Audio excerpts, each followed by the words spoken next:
I'm black, y'all, and I'm black, y'all, and I'm blacker than black, and I'm black, y'all, and I'm black, y'all, and I'm black, y'all, and I'm blacker than black, and I'm black, y'all. I'm blickety black, blacker than black, black, I'm blacker than black, yo, because I'm black and I'm back. Yo, I'm black and I'm black, y'all, and I'm blacker than black, and I'm black, y'all, and I'm black, y'all, and I'm black, y'all, and I'm blacker than black, and I'm black, y'all, and I'm blickety black, black, black, black, and I'm black, black, black, black, black, black, black, y'all, and I'm black, y'all, and I'm black, y'all, and I'm blacker than black, cause I'm black.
I'm black, y'all, and I'm black, y'all, and I'm blacker than black, and I'm black, y'all, and I'm black, y'all, and I'm black, y'all, and I'm blacker than black, and I'm black, y'all. I'm blickety black, blacker than black, black, I'm blacker than black, yo, because I'm black and I'm back.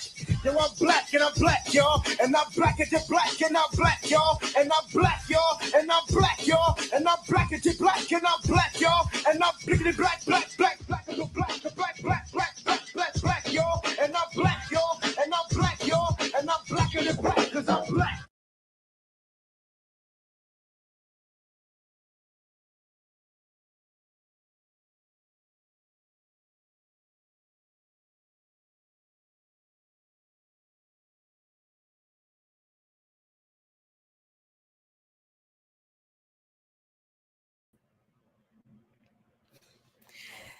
Good evening, everybody. Good evening, and welcome to Black Talk Platform, where I'm your host, Dr. Deborah D. Jenkins.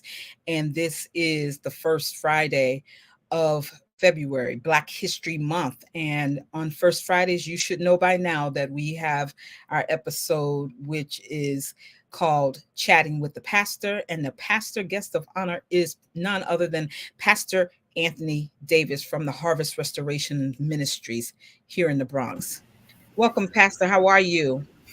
Doing well. How are you doing? I'm okay. I'm okay. I'm okay. Sorry for the delay, but I think that was a nice little way to bring us in. Just letting people know what Black Talk Platform is all about and what I'm Yeah. all about. I'm black, good as Mhm. black, There black, you go. black. And so tonight is a lot on our minds. I tell you, um, well, we've sort of planned to talk about Brother Tyree Nichols for tonight, everybody. I love to give these spaces. It just happens to be the night that Pastor Davis and I typically come and have a conversation. But I said to my son, it's been such a heavy week. Maybe I shouldn't do it. And then he said, well, Mom, you know what? Just go with the flow. I think it would be good for you to do it. So then I reached out to you, Pastor, and I said, we on for 7 o'clock? And you said yes. And audience, it's very important to me that you understand that I don't mind giving space for Black men to express themselves. And so, as I said before, it just happens to be the night that we are typically um, chewing it up, chatting. But Pastor Davis, I there's a lot, there's a lot in your heart, in my heart, and in the hearts of many. I have to say this though, before we sort of get into it. The organization that I work in, the executive director, she sent out a message late this afternoon, after having been in a meeting with other executive directors, and one of them asked, did everyone make statements to their staff about the murder of Tyree Nichols? And it was, she said she realized that she hadn't. And so it was a lengthy email that she sent to everybody, Pastor. And the first couple of sentences encompassed her telling us what happened in her meeting. And of course, her heart, her thoughts and prayers are with, his family. Mm-hmm. But the balance of the email included, but my thoughts are also with the Jewish community. My thoughts are also with the Asian community. And my thoughts are also with the migrants in their situation. And I just wrote her back and I said, I appreciate you saying something about Tyree Nichols, because I have to be very honest with you, Pastor.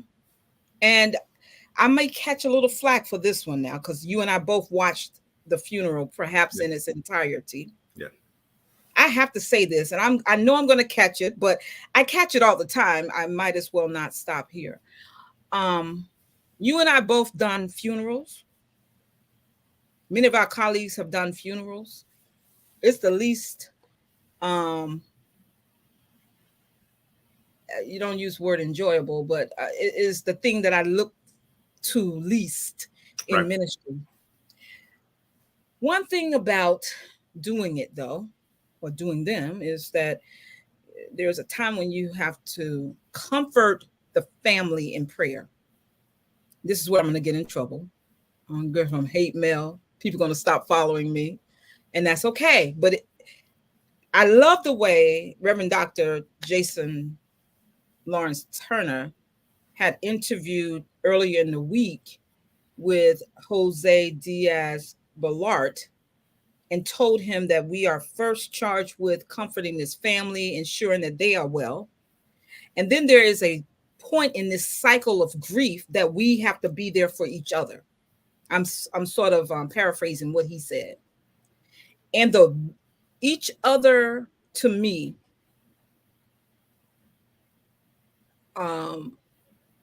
is the Black community.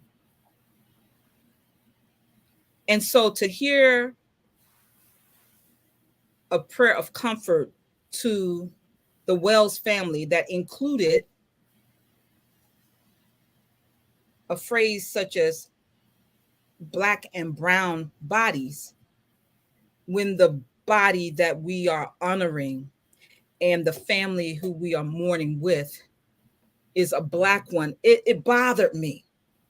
It really bothered me, because these are not times for politicization of grief and mourning.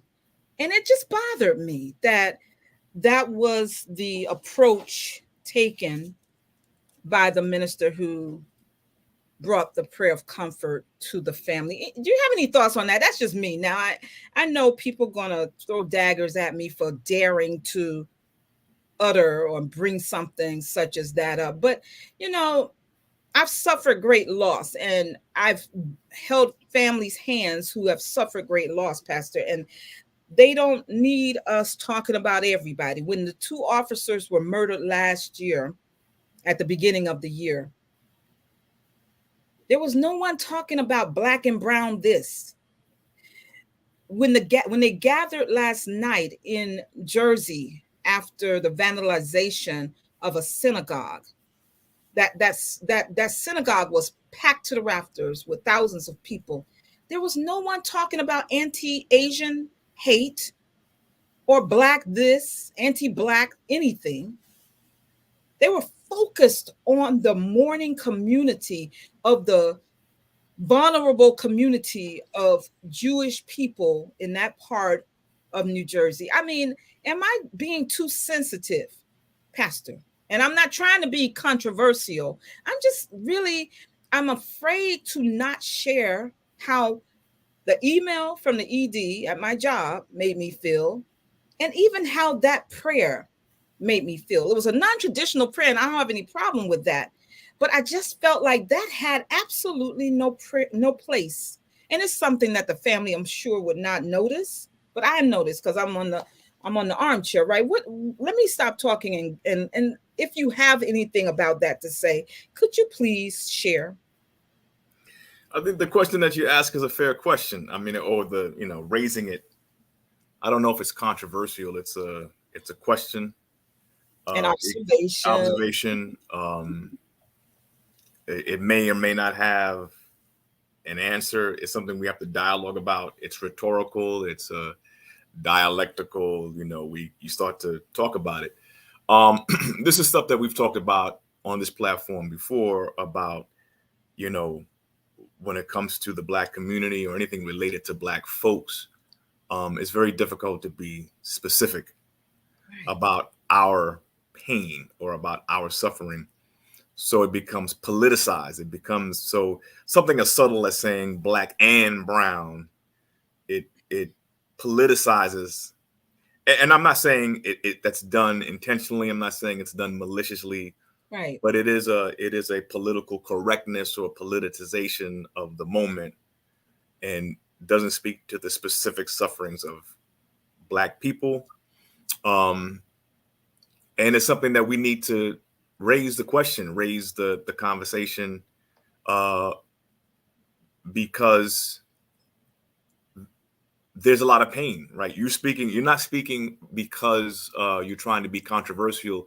You're speaking from a place of pain, Absolutely. And so as you said, you pointed out, as far as the Jewish community, with any kind of sufferings, they're not bringing in other groups of people within the context of whatever they're doing, right? They're not saying, anti this or that. They're speaking about their community. And for whatever reason, we just can't do that. And sometimes we can't even do it for ourselves. It's very difficult for us to do it ourselves. We end up politicizing our own suffering because we feel that we need to include other people, be very inclusive. And we're the most inclusive people in the world. We're the most, for whatever reason. But I think we need to be What does that specific mean? about. Can you hear me? Pastor, you still there? Did you? I think you froze. There you are. Can you hear me? Yeah. I think we have. Can you hear me? Are we still? Yeah, I don't know if it's me or you, but you are like breaking up a little bit, but go ahead. Sister.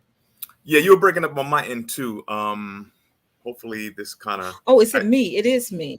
I don't know. I don't know what's going on. Can you hear me? I can hear you. You're Oh you're not as gosh. in You're sync as you were spinning. a moment ago. Yeah. Am I spinning as No. You're. Oh man. Hi, Brooke. Can you hear us? Can you hear both of us, Brooke?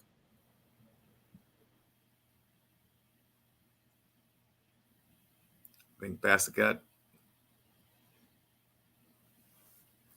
her internet probably has to just get restored. I'll give her a few minutes. Oh, am I live? I can't even tell if I'm live. All right, let's see. Usually she may text me.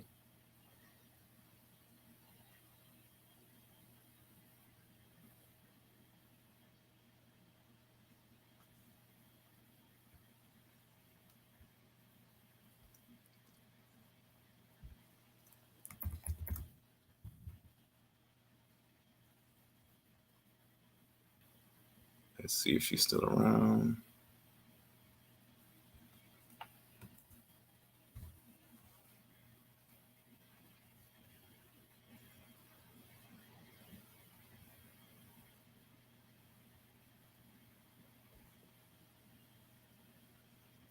If I'm still live, let me just get a few minutes here to see if I can get past it.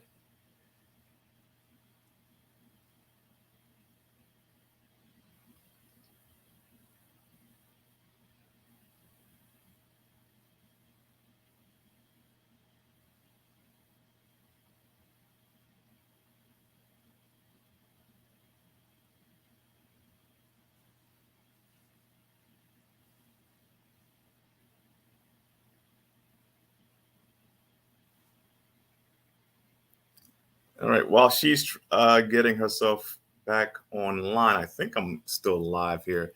I'll answer the question. So, as I was saying, that we tend to politicize the suffering of black people, and it's very difficult for us to be specific when it comes to black suffering. And I think the question or the observation that Pastor Jenkins raises is a fair one, and we need to be specific. I think, especially when you consider the level of suffering that we've dealt with at the hands of the police for so many years, for so long.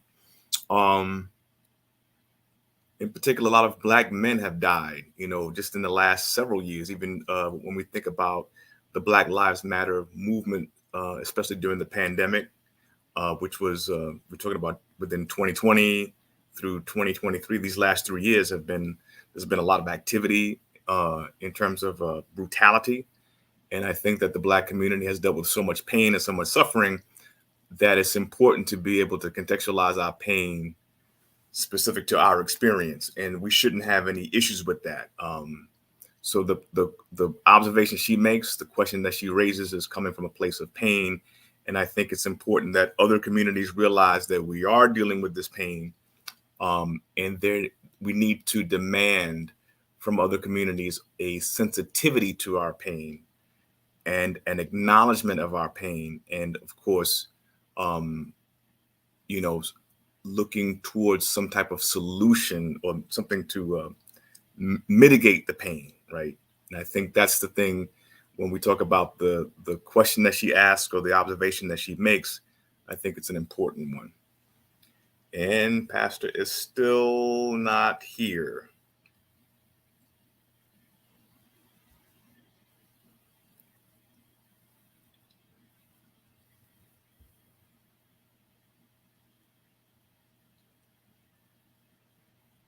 And let me see if I can call her.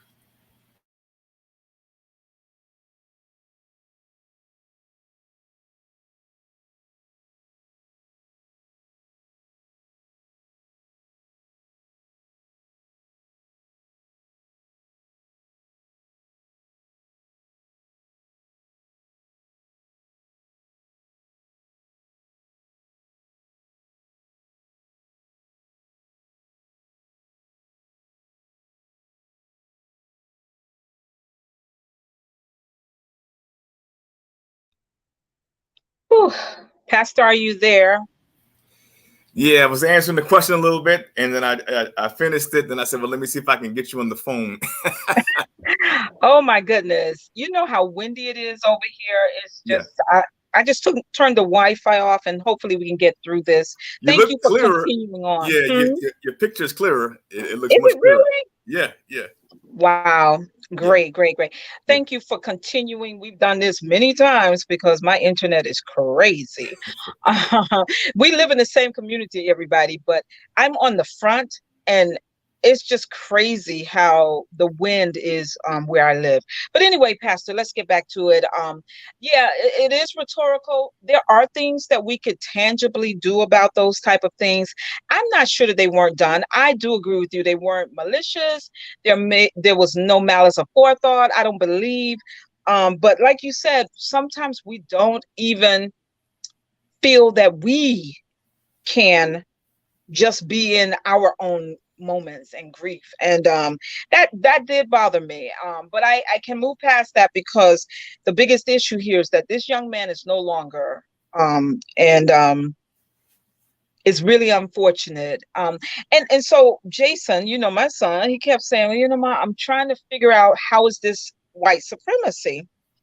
And perhaps a better word, and you tell me, Pastor, from your own perspective, perhaps a better phrase is that because it was at the hands of Black male officers, it was them acting out of their own anti-Blackness, which we know is a real thing as well. But to me, it still has its roots and grounding in white supremacy. And when I say white supremacy, I don't mean that I believe in my mind or in my heart or in my spirit that whites are superior.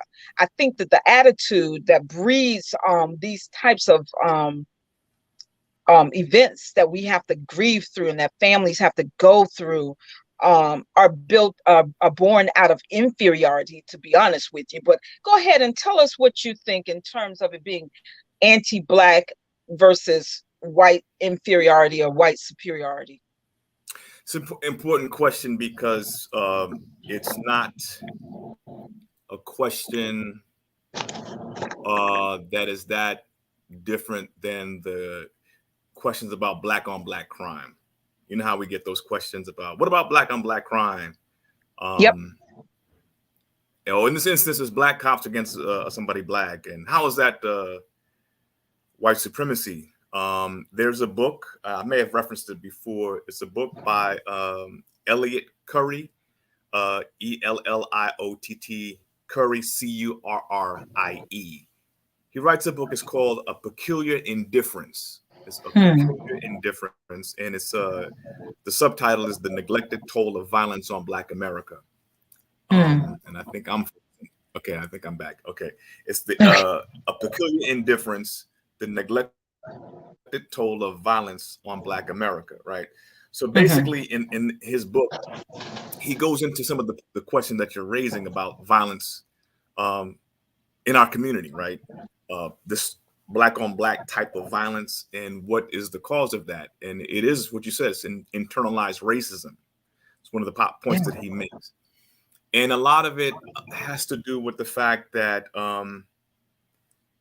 you know, when they've done some assessments and they realize that when Black folks deal with the issue of inequality, right? When we're taught that we live in a place where everybody's equal, right? We live in the land of the free, the home of the brave, and we have these inalienable rights, and everybody's equal. But we understand that we're not, and the people who are white have privileges versus those who are Black, and it's not about you being better than me.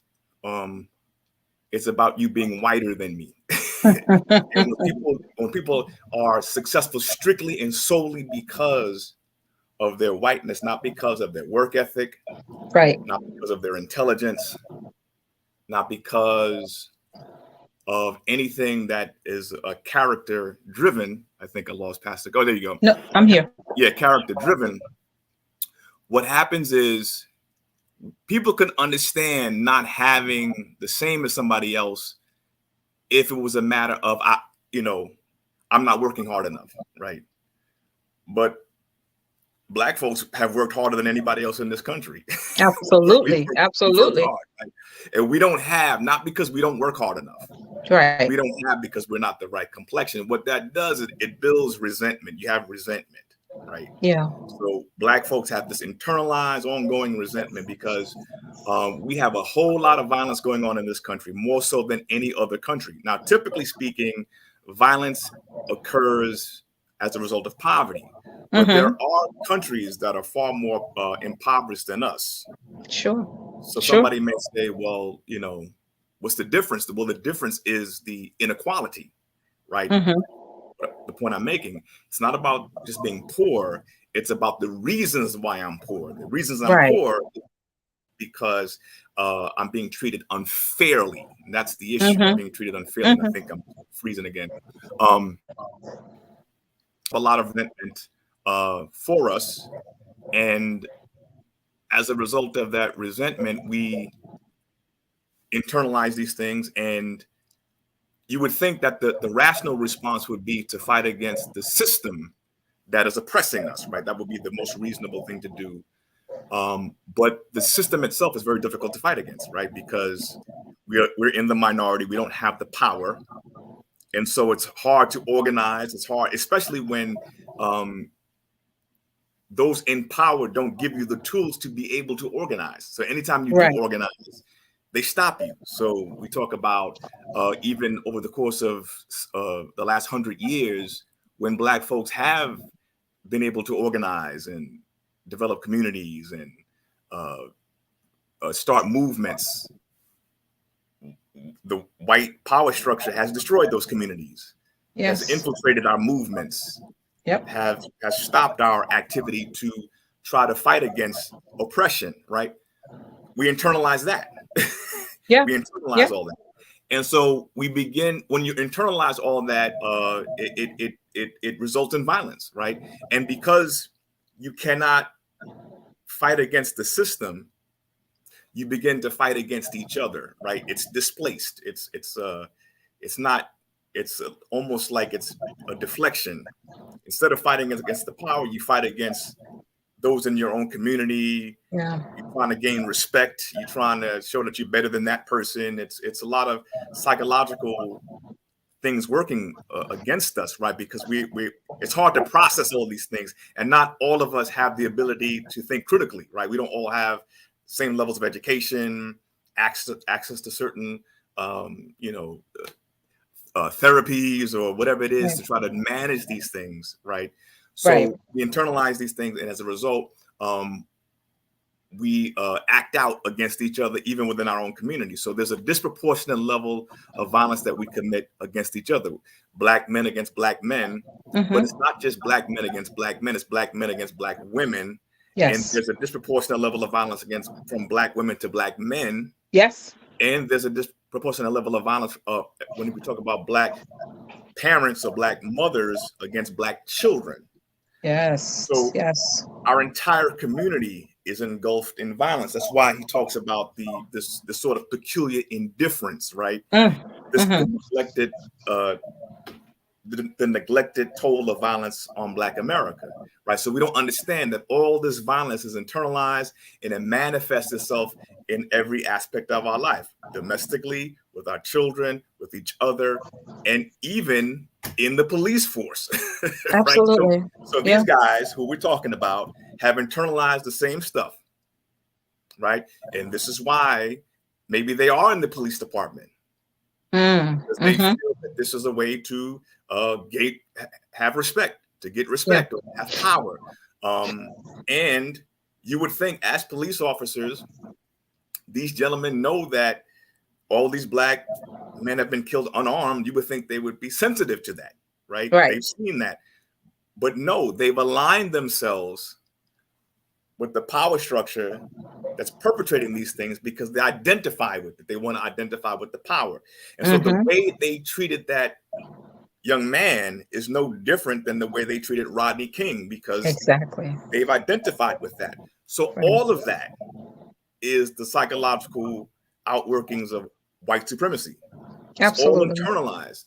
Yeah. What Black folks have to do, what we have to do is recognize this, that this sort of self-destruction. I know years ago, the rap artist had that song called Self-Destruction, right? That was the premise of that song, was what we're talking about, that internalizing this violence and perpetrating it against each other.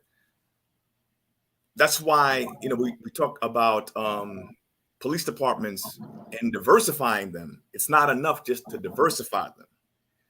We have to now get to the heart of the issue, which is the motives. Why are we like this? And we're like this because we've been oppressed.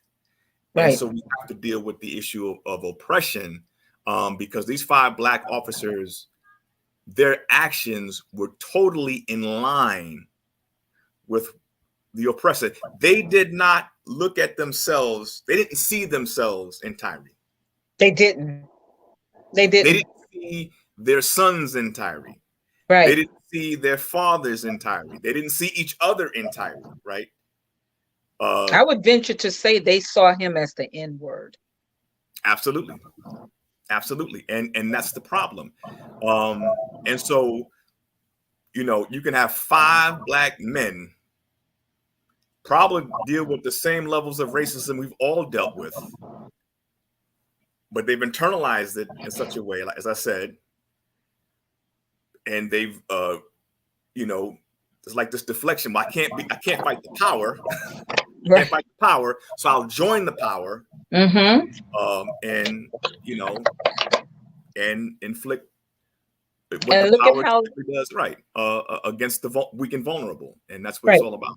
Yeah, and look at how the power showed them and put them quickly back in their places. Oh yeah, so it's madness. Go ahead. So it didn't take long. So typically, when it's white cops, how long does it take? Do we even get a charge ever? Hardly ever. Arrests, that doesn't happen. Ironic, it's like Breonna Taylor had the same birthday as exact same birthday as Tyree. It's very eerie. We talk about no charges against those who did that to Breonna.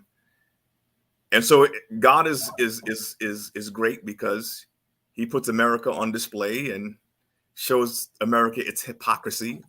Yes. It's all thank God for his sovereignty to be able to do these things. But there's a distinction. So these same 5 black men that align themselves with the white power structure are the same ones that the white power structure gives up immediately to arrest, to charge, and to and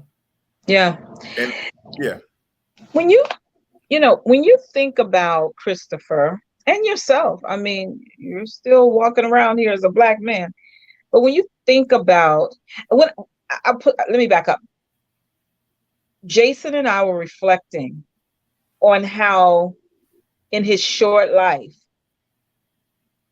almost every year has been marred with these horrible, horrible stories of black men and women being brutalized at the hands of law enforcement. I mean, he was born the year of the Columbine, but of course he doesn't know that. And that was a school shooting. And if they want to put anything together, Pastor, and I don't want to be overly critical tonight in this sense. More than 55 mass shootings in this very short year. This year is only 33, 34 days old.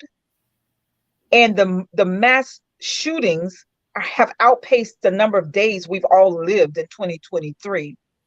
If you wanted to couple that along with this decree again for the passage of the George Floyd Justice in Policing Act, which should have been passed before in the last Congress, both houses, then you get a Josh Hawley on TV this morning saying, I think we need more cops.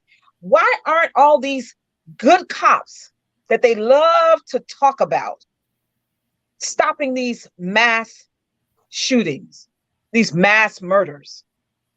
And like I have to say, like Reverend Al Sharpton said in his eulogy of Brother Tyree Nichols, he said, how is it that the crime can't be policed on the black side of town, but you police very well on the white side of town? Now, that's a question that's rarely brought into this discussion, Pastor. Why the difference? I mean, again, it's rhetorical because we really know why. Just like the upstate whites are upset that migrants are coming into their areas up there. Watch, we're going to start seeing state policies change, New York state policy change, which will ultimately have a change down here. Why? Because the whites are now complaining about their backyard. It's fine that there are migrants here in the city all over the place. They're getting jobs where unhoused New York City residents can't get jobs. They're getting a lot of services that are laid out for them, okay? But that's not the same for any other residents, and that goes beyond ethnicity, any other residents of New York. But as soon as they complain enough up there, the state legislators, even the governor, will hear and they will make changes. What is going on that the black legislators are not keeping what we need for our own community in front of those who have the legal authority to make these changes, Pastor? Well, you ask a lot there. That's a lot of stuff there. And, you know, it's baked in the cake. A lot of the problems that we're talking about is it's baked in the cake. So the first thing, the rhetorical question in regards to, or even Al Sharpton's question as to why they police the white side of town better than the black side of town, and you know, and related to everything else that you said. Well, I mean, the role of the police is not really to do anything other than to make white people feel safe. That's Right. what it's all about. Yep. And so everything else becomes political talk. Theater. You know, theater. It's all theater. It's not substantive. And I think the thing is that when you started the show regarding the prayer and the issue of you know, the politicization of it with the black and brown sort of statement, or it's the same thing, that we need to stop with the political theater and let's get to real policy. Right. And we have to hold people accountable, because I mean, think about it for a second. How many times do we have to be in this place to do this, right? And so the thing is that precedent is important, establishing precedent, right? So, and what I mean by that is, one of the points that Attorney Crump and I think even Al Sharpton made at the eulogy was that, I think one of them said 20 days. I think it was 20 days that they said that they were able to, I believe, arrest the officers within 20 days or charge them within 20 days. And he said, and they went through this whole thing in regards to the fact that it hadn't happened in these other cases, but in this case, it has happened, right? Right. So what we have to start doing is moving forward when it comes to policy, no longer doing theater, but doing facts, like we do facts. And so hold people accountable with the fact that, look, but this is going to happen again. We can all trust it's going to happen. Yeah. But when it happens, within 20 days. That's right. Yes, it was Crump. He did say that. Yeah. Crump, 20 days that you have. So we know it's possible that we can get an arrest. We can get charges. We can get all of these things. And so what we have to do is begin to advocate for ourselves. And so it's important when you raise the question about black and brown, we need to be specific. We need to catalog our experiences. We need to be able to document it and almost create doctrines from our experiences. Yes, I agree. And keep it in front of people so that when it comes to legislation, we begin to bring these things at the forefront when it comes to the policymakers and holding them accountable. Because they can't say, oh, you know, no administrative leave, right? no with pay, right? and None of different that. things. No, we see, oh, that this can be done. We thought it can be done, but now we know it can be done, and we need to hold them accountable moving forward, and stop, you know, this discrepancy in terms of equal policing, absolutely, equal treatment. Absolutely. Let me ask you. I haven't been out too much this week, but have you sensed any change one way or the other here in New York City as it relates to the NYPD? Have you sensed any change as you go and come, and the young men that you mentor at the university that you are employed? Have you and have you for yourself? How has this one been different? They're all horrible, and there's a thought that each one has its own difference, which of course this one is quite unique in the way that he lost his life. But have you picked up anything in the atmosphere here in New York? It's a good question. I don't, you know, where I work at, the college I work for, you know, of course, people are talking about it as they would any college campus. The college community begins to talk about it. I work for York College in Jamaica, Queens. And of course, the president of our college, Berenice Eames, who was always politically conscious and socially conscious. Of course, she made a statement about what happened. But just in general, I don't think there's much of a change in terms of expectation or attitudes from, let's say, young people that Yeah. work for me. I have young college students that work for me. I don't know if my attitude has changed. I think it may have even gotten worse in light of this, fair or unfair. And what I mean by that is you and I have had the conversation in regards to diversification of the police department and would that help. I've always been on the fence with that. In many ways, I kind of welcome that, but then this moment makes you, wow, realize that that may not necessarily be the answer. And I'm not saying it's not. I'm just saying it begins to make you think. And so, the policing in general, I don't want to just talk about New York, because policing is something that's nationwide, and what Yeah. happens in these other states is indicative of what happens just in general Mhm.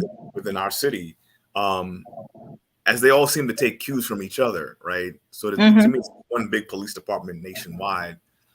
And so, as a Black man walking the streets, I already am predisposed not to trust police officers, right? Already, Yeah. because I've had negative experiences.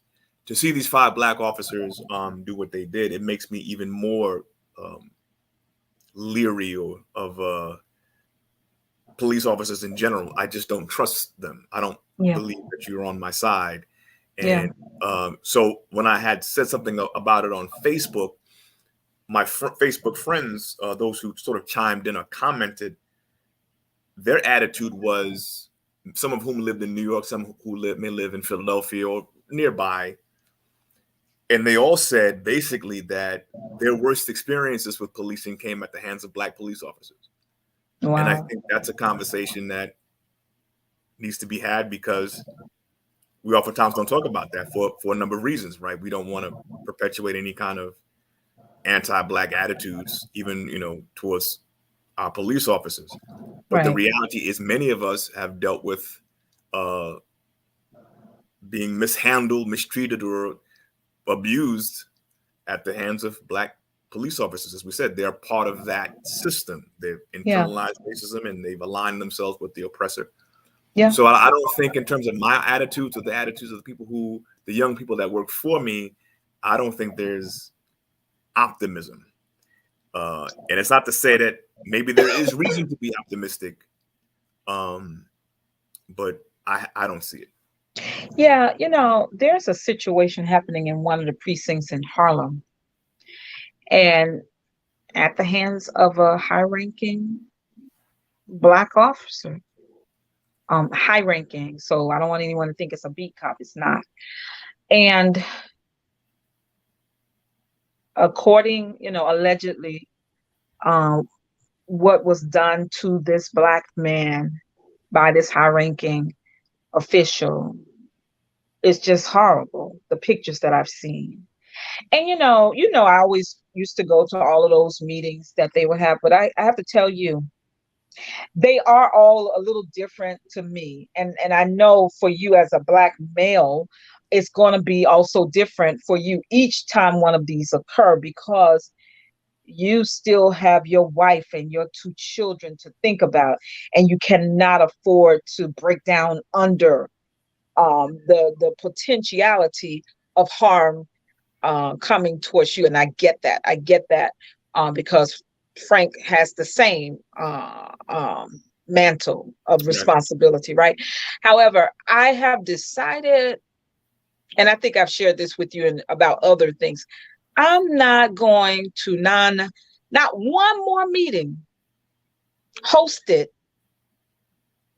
by the NYPD until I see some fundamental change occurring here. I think back to a couple of months ago, and I don't know if you recall this, when there was a melee out in Staten Island at dismissal time at the high school, and an officer, officers were, of course, called to break that mess up, could have gotten very dangerous. But what we see on the video is this officer just beating this 14-year-old little Black girl up. And the first thing you hear from both the PBA and the mayor is that we don't know the full extent of what happened, but we know what our eyes just showed us. And so then you fast forward to February 7th, was it? Was it February? No, I'm sorry, January 7th. January, right. And in Memphis, Tennessee, and at least, I'm going to say at least 5 Black officers are literally caught on tape beating this man like a rag doll to death. Yeah. I'm just, what can they say in our community Saturday? And I don't even understand what the whole point is. I don't understand what the point of this is on Saturday or tomorrow, right? And I'm not saying if you're going and whoever else is going, I'm not judging you. I'm just saying these things are perfunctory. And I also think that this one might be a little political. You know, none of our elected officials are organizing it, but I still see the political hand in it. And this type of stuff keeps us from getting what we need as a community. Yeah. You know, and I think sometimes when we talk about like this particular platform, and the need of it to have these conversations, but then in addition to that, this platform and platforms like this have to be a place where not only do we discuss these things, but we strategize and put things together to combat this stuff. So, you know, we may need to put something together in terms of an organization. Yeah. That, you know, it's almost has, you know, we specifically target this issue, Yeah. you know, and almost become, you know, committed with a mission statement to address it. You see what I'm saying? Or Yes. someone who's listening to the show, or someone associated with us or with you, or what's being done here, we can no longer have, again, the theater, right? We have to have real movement. And I'm not talking about just even a march or a protest. I'm talking about an organization committed to doing this. And it's not about you know, gaining fame and notoriety through the platform of that organization. It's about you know, making fundamental changes, right? Where, you know, the organization, whether it's having membership or those who associate with it, you know, having a legal team to committed and dedicated to looking at these things. You know, it's funny, people sometimes criticize Attorney Crump and Al Sharpton as being opportunists, and they're always there for these moments. And I know that I think it's Steven Jackson's an NBA player. I think he was associated with George Floyd. He's been critical of Al Sharpton and Attorney Crump and whatever. And regardless of people's feelings about them, my opinion on it, it's just my opinion, that they're necessary for what they do. But there's also this void. No one else is doing it. Exactly. No one else is doing it. And so we have to have, for all the people talking about these things, right, criticizing those who are at the forefront, these people have a track record of bringing attention to these things and always being there. And what would happen if they were not there? Exactly. What would happen if they were not bringing the information to us? Right. Keeping it before us. These people have committed their lives, regardless of what you think, to always making sure that this is, we're front dealing and center. Front and center. Yeah. And I follow Attorney Crump on social media platforms. He's very informative. I find it to be informative, the stuff that he says. I don't know, you know, I can't read his heart. All I know is that he's there. These families seem to, my observations seem to like the fact that he's there. The same thing with Sharpton. I don't get the sense that, you know, I get the sense that the families appreciate him. I'm not saying it's all perfect, but we can't criticize if we don't have other ways to other people to do this, other organizations to do this, other, whether clergy or whatever we want to say, social justice related organizations or institutions. The point is we need to start organizing. Yeah. Putting together organizations, bodies together. Yeah. Mission statements together. Yeah. Addressing this stuff. So yeah, you know, I was talking to a mentor of mine yesterday about this. They happened to have attended the funeral, and we were both saying some of the things you just said. And look, I don't think we're going to ever agree with anybody 100% of the time. But what I was saying to the mentor was this: while I don't always and haven't always agreed with Reverend Al, one thing I can say that separates him from, as you said, everybody else, because nobody else is keeping these cases that otherwise would not be on Front Street other than Reverend Al. I'm just able to compartmentalize his platform. And if I can compartmentalize the fact that once he hears about a case, he's been very clear to everybody: I don't show up if they don't invite me. If they don't invite me, I'm not going. Not because he doesn't want to, but he doesn't want to infringe on the mourning. Because I think we tend to forget that he is a minister and he understands the grieving process very well, right? In addition to having lost himself, right? But he doesn't just show up. He's called in by these families. The families understand what they're doing also when they call in a Ben Crump or Al Sharpton. They want their loved ones to not be forgotten.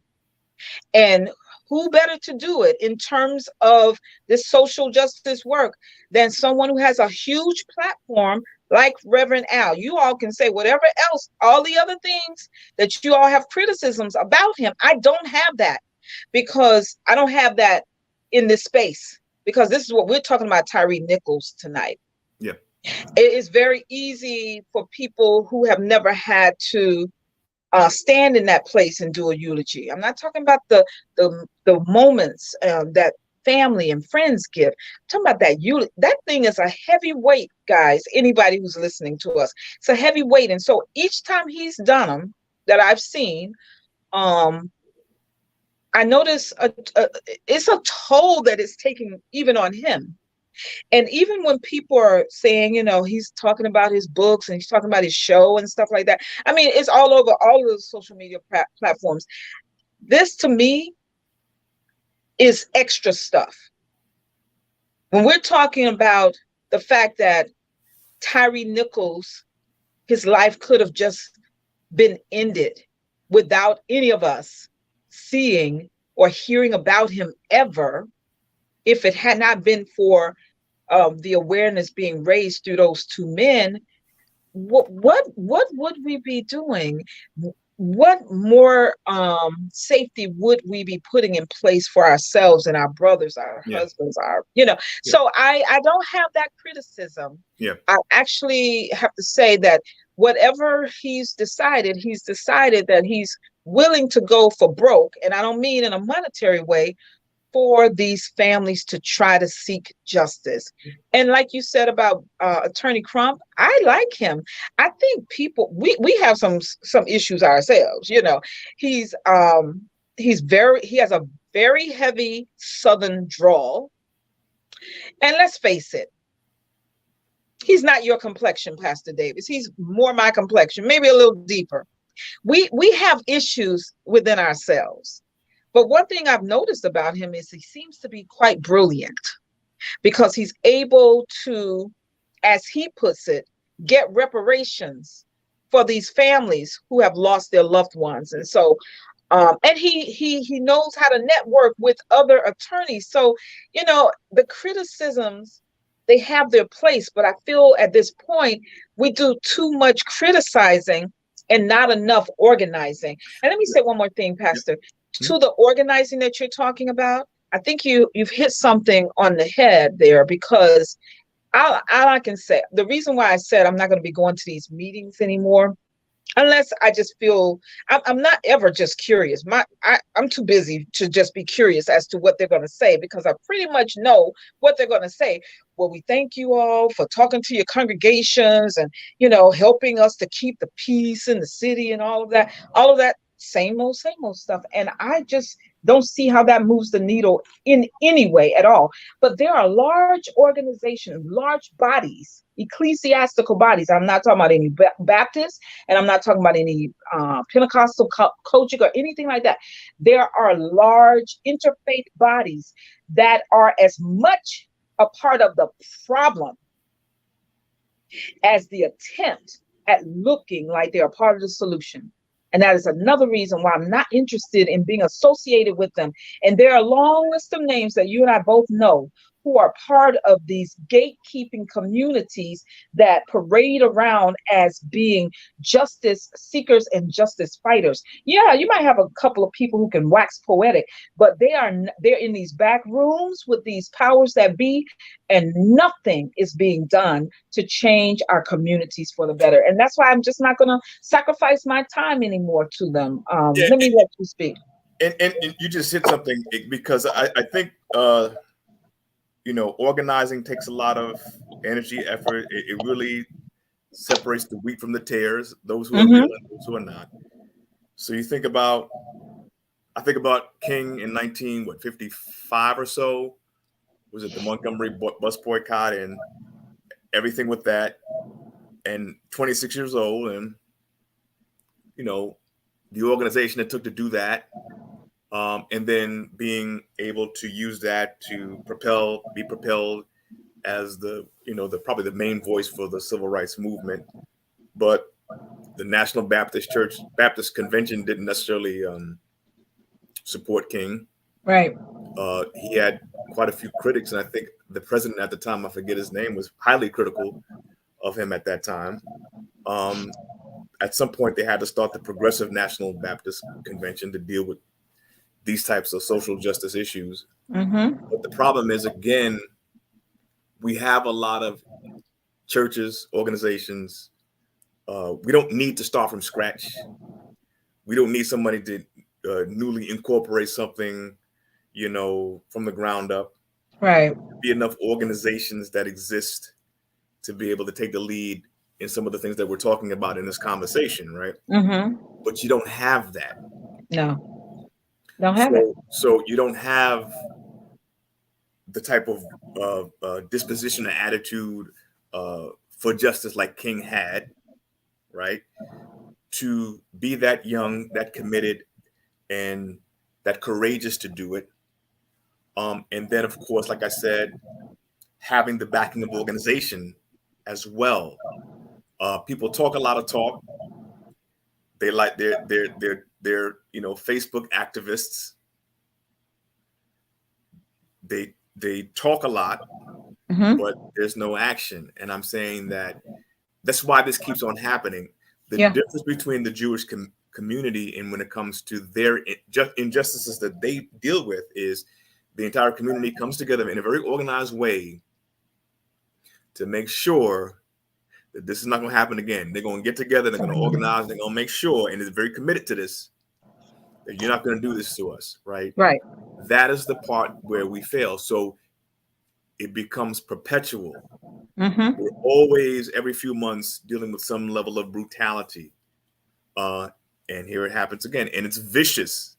It is. And with all the things that have happened in terms of the recent Black Lives Matters things, like as I was saying earlier, during the pandemic and those protests and the attention brought to it, you would think that these cops would be careful.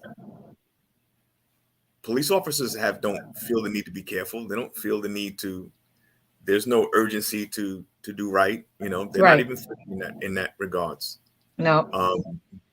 You know, we need to keep the feet to the fire. But in order to do that, again, you have to organize. And so the people who are listening to this show, if they want to collectively work with us, but I mean, what I'm saying is that there are larger bodies out there that need to hear what we're saying, Yeah. and they need to begin to do stuff. I mean, I can think of several pastors right now. All you need to do is just make this part of your a focus, Yeah. and you can get a lot done through your organization. Absolutely. But Yeah. it's not important enough for us. It's not. It's not. And that's where we lose out as a people, but also the members, it's not enough to have a passing word about these types of atrocities. There has to, as you said, be some organized mechanism for saying we've had enough. I was looking at Congressman Richie Torres over in Riverdale, because they redrew his district, and he picked up Riverdale. And when the rabbis over there, the leading Jewish people over in Riverdale, with the ADL, which they need to just call themselves the Anti-Jewish Defamation League, because they do absolutely nothing, in my opinion, for any other group, but Yeah. especially not for Blacks. Mhm. When they called him, he was there. Mhm. Mind you, he's a Black man. He's Latino, but he's a Black man. And like we said at the top part of this show, it was all about the harm done to the Jewish community. And he was right there at the ready to amen everything that they were saying, without regard to his own safety. When he goes down into the least, the less affluent part of his district, Right. which is a large part of his district, without regard to his safety or perhaps anybody else who looks like him. And that's how critical the situation is in terms of anti-Black hatred. Yeah. You have it where there's inactivity from Black people, male and female, on behalf of the Black community. And of course, in the case of Tyree Nichols, we have it at the hands of law enforcement people who look just like him. Yeah. And it's really, really a shame. Well, Pastor, I'm going to let you wrap us up here. Go ahead, and yeah, don't rush. you made me think about a lot of things. My wife and I went to a church on Sunday to visit. We were just simply visiting. I won't name the church. Very good church in the New York area. Pastor, somewhat well known. And I wanted to hear, what might be said regarding Tyree. It's a predominantly Black church, although there's other groups of people. There's a handful of whites, some Hispanics, but predominantly Black, a mix of African Americans and Caribbeans and whatever, but Black of all over the diaspora.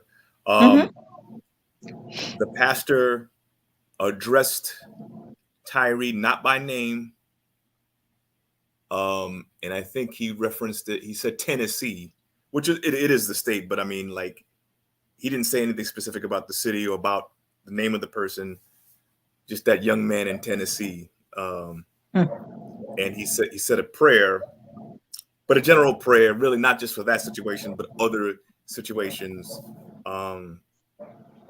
throughout the country. So it was just sort of a passing type of thing. Then within the sermon that he had preached, he didn't touch it at all. It didn't have any place. And so when we talk about clergy and churches and things of that nature, organizing, that's the problem. So like I started, with the conversation with that book where it talks about a peculiar indifference.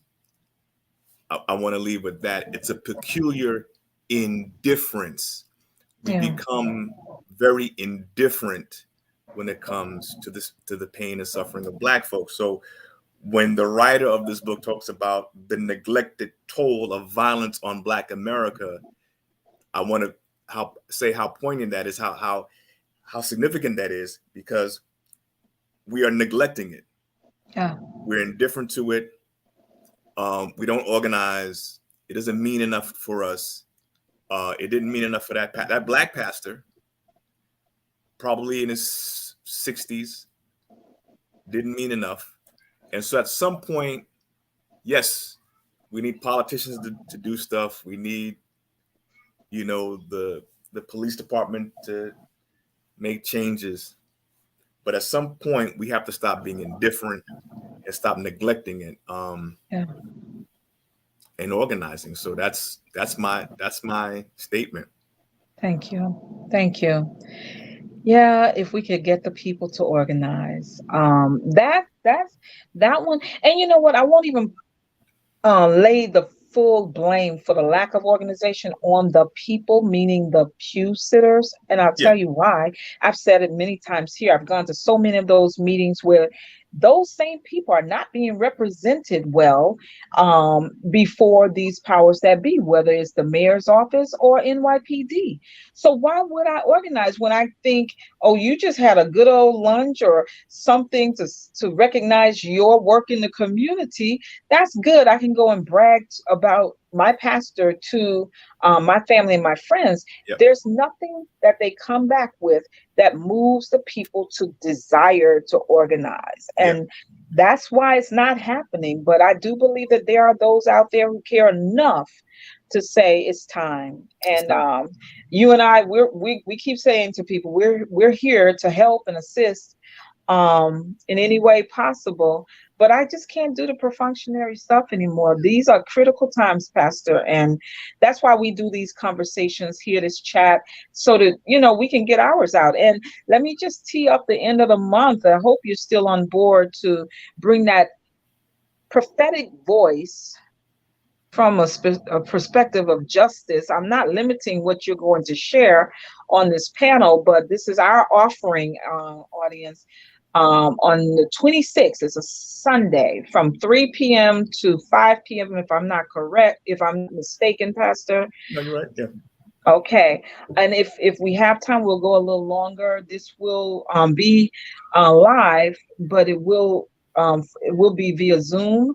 And so those who want to be able to interact with the panelists will need to have the Zoom link. But I'm looking forward to the prophetic because it's just truly missing.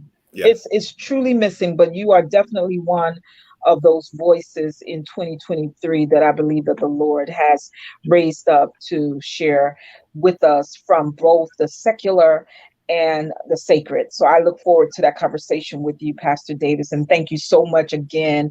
And to Pastor Andre and the children for allowing you to be here to chat with me tonight. Definitely our pleasure. I can't miss it.